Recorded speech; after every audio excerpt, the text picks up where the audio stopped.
Hi friends, இன்னைக்கு breakfast என்னன்னு பார்த்துடலாம்.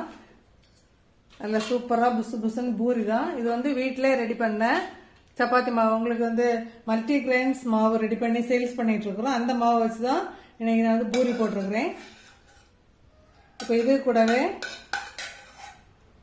பொட்டேட்டோ கிரேவி,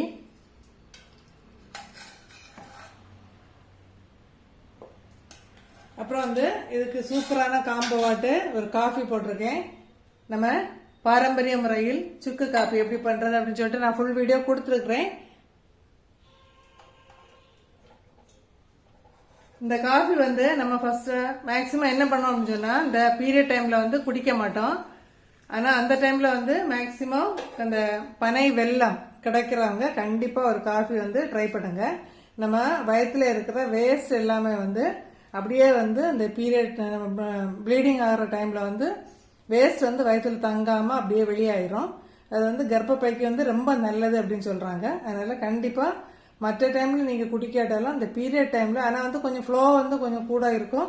ஆனா நம்ம வயிற்றுல வந்து எந்த வேஸ்டும் தங்காம நமக்கு வேற பிரச்சனைகள் எதுவும் வராம நமக்கு வந்து சேவ் ஆகும். அதனால இந்த டைம்ல மேக்சிமம் முடிஞ்ச ஒரு 3 to 5 நாள் கண்டிப்பா பனை வெல்லம், கருப்பட்டி காப்பி, வேற எதுவுமே சேர்க்க வேண்டாம்னா நம்ம சர்க்கரை, நாட்டு சர்க்கரை, அந்த மாதிரி ஒயிட் சுகர் அந்த மாதிரி எதுவும் இல்லாமல் பனை வெல்லம், கருப்பட்டி கிடைச்சா வந்து கண்டிப்பாக இந்த மெத்தடில் ட்ரை பண்ண. அந்த ஃபுல் வீடியோ நான் அப்லோட் பண்ணுறேன். நம்ம சுக்கு மல்லி மட்டும் போட்டு தான் குடிக்கணும். மற்றபடி சாதாரணமாக வந்து இந்த காப்பி தூள் அது போட்டு கூட குடிக்கலாம். முடிஞ்சவங்க ட்ரை பண்ணி பார்த்துட்டு மறக்காமல் கமெண்ட் பண்ணுங்கள் ஃப்ரெண்ட்ஸ்.